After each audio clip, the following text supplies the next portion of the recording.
상황이 다시 악화되고 있어서 다시 경계심을 높여야 될 것 같죠.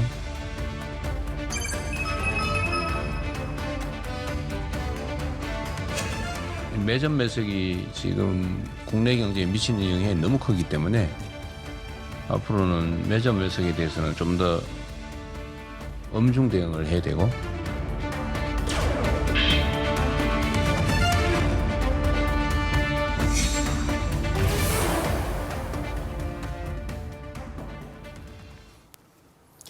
예, 지난달에 트럼프 대통령이 이란과의 이 휴전 협정에 서명을 했다는 소식 전해드리면서 신유진 변호사님하고도 이제는 정말 끝나는 걸까요라고 이야기를 했던 기억이 있는데 끝난 게 아니었던 것 같습니다.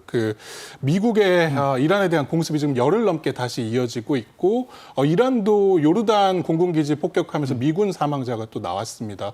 자칫 미 이란 간의 전면전까지 되는 거 아니냐 이런 우려도 나오고 있는데 좀 어떻게 보십니까? 네, 지금 이란 사태가 점점 더 악화가 되고 있는데요. 지난번 5월달, 6월달 1010만고 그때 MOU까지는 이제 체결을 했는데 MOU 체제가 사실상 다 무너졌습니다. 이번에 무너지게 된 결정적인 계기는 이 후티 반군에 관련된 그 공항을 사우디와 미국이 먼저 폭격하면서 터졌는데요. 결국 이스라엘과의 문제가 이제는 사우디까지 해서 확전이 돼버렸습니다. 후티까지 나섬으로써 전쟁은 훨씬 더 복잡해졌다. 지금 석유 가격이 지금 들썩들썩하고 있는데 그동안에 2월 27일 날 전쟁한 이후에 그나마 석유 가격을 방어할 수 있었던 것은 미국이 비축유를 정말 있는 것 다 풀었습니다. 그런데 지금 그게 거의 바닥이거든요. 이 상태에서 전쟁이 계속된다면 국제 유가는 초기보다도 훨씬 더 높아질 수가 있다. 그래서 우리는 최악의 상황을 대비한 플랜 B, 플랜 C를 세워야 된다. 전쟁이 곧 끝날 것 같은 그런 낙관적, 그건 우리 희망이지만은 그러나 전쟁이 끝나지 않고 심지어는 전면전까지 갈 수 있다. 특히 지금 곡괭이산 얘기가 나오고 있습니다.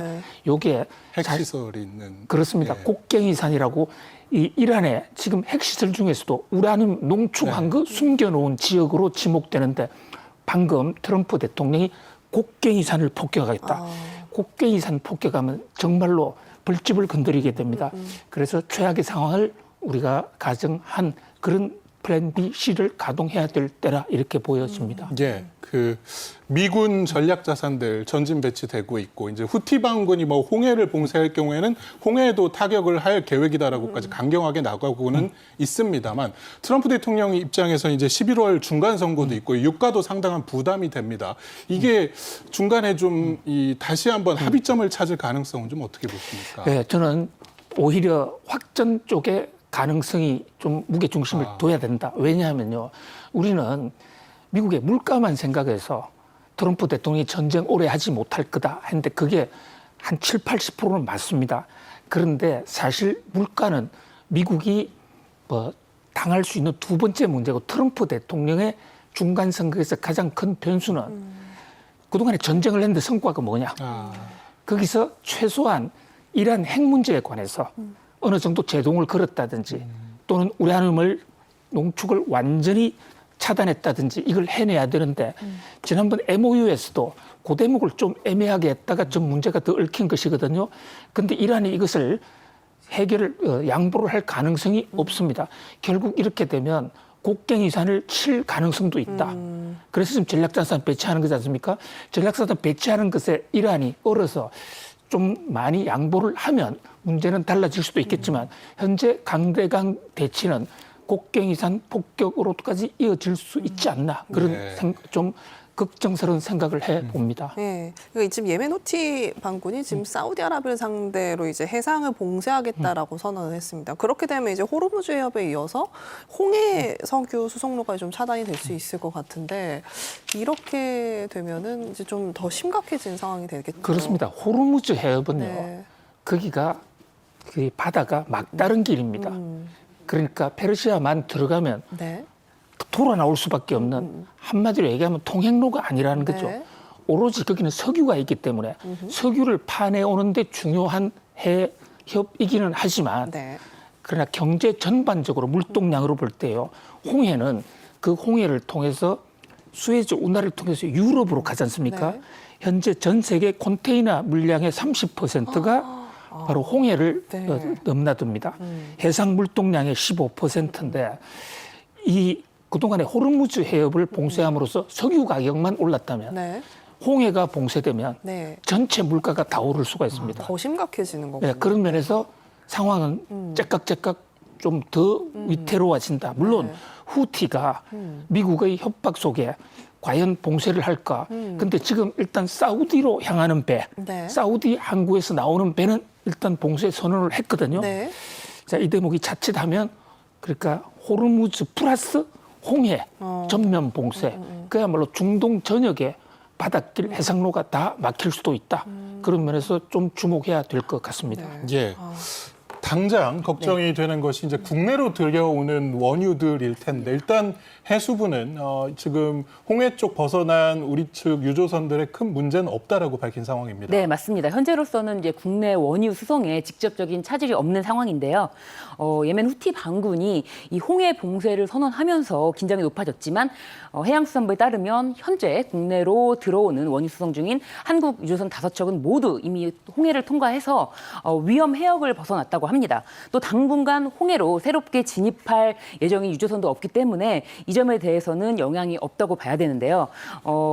다만 이번 사태를 이렇게 단기적인 상황으로만 볼 수는 없습니다. 이 홍해는 유럽과 아시아를 연결하는 세계적인 해상 물류의 핵심인 항로인 만큼 만약 봉쇄가 장기화되거나 군사적 긴장이 더 고조된다면 상황은 좀 달라질 수가 있습니다. 현재 이제 사우디아라비아는 호르무즈 해협 불안에 대해서 송유관을 홍해와 맞닿은 얀보항으로 좀 원유를 보내고 수출하고 있는데 만약에 후티가 홍해 남단에 있는 바브엘 만데부 해협까지 봉쇄할 경우에는 이 우회 수출로마저 차질을 좀 빚을 가능성이 있기 때문인데요.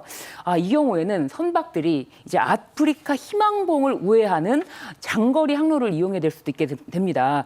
그러면 아무래도 이제 비용이 증가하고 그리고 또 뭐 해상 운임, 뭐 국제 유가 상승으로 이어질 수 있기 때문에 이게 장기적으로 본다면은 굉장히 걱정되는 부분이 있는 건 맞습니다. 현재는 직접적인 영향이 없지만 장기적으로는 좀 걱정해야 될 부분이 있기 때문에 정부가 에너지 수급하고 물류비 그리고 국내 물가 관리까지도 좀 책임져야 될 부분이 아닌가 싶습니다. 네. 예.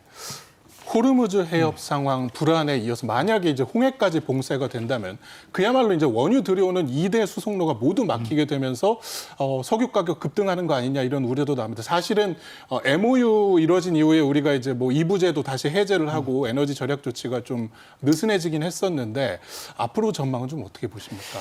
예, 결국 중동 상황에 달려 있다고 보는데요. 뭐 최악의 상황도 우리가 시뮬레이션에 해야 그게 대책을 세워야 된다고 봅니다. 네. 현재 지금 국제 유가가 80달러에서 90달러 선을 오르내립니다. 원래 이게 전쟁이 일어나기 전인 2026년 2월 달에 WTI유는 57달러, 그다음에 브렌트유는 약 60달러 정도가 평균 가격이었습니다.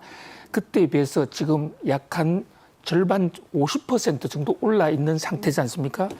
원래 이란이 미국과의 전쟁을 시작할 때 이것을 200달러까지 올리겠다라고 선전포고한 적이 있는데 200달러로 올라가면 세계 경제 성장률이 반토막이 나고요. 특히 우리나라와 일본은 치명타를 받게 되는데 현재 지금 이 호르무즈 해협 하나 막힌 것만으로도 90달러인데 홍해까지 막히게 되면 이게 적어도 150달러 선까지 올라갈 수 있습니다. 네. 그리고 전면전이 일어나면 200달러까지도 갈 수 있는데 그렇게 되면 경제 전반을 다시 짜야 할지도 모릅니다.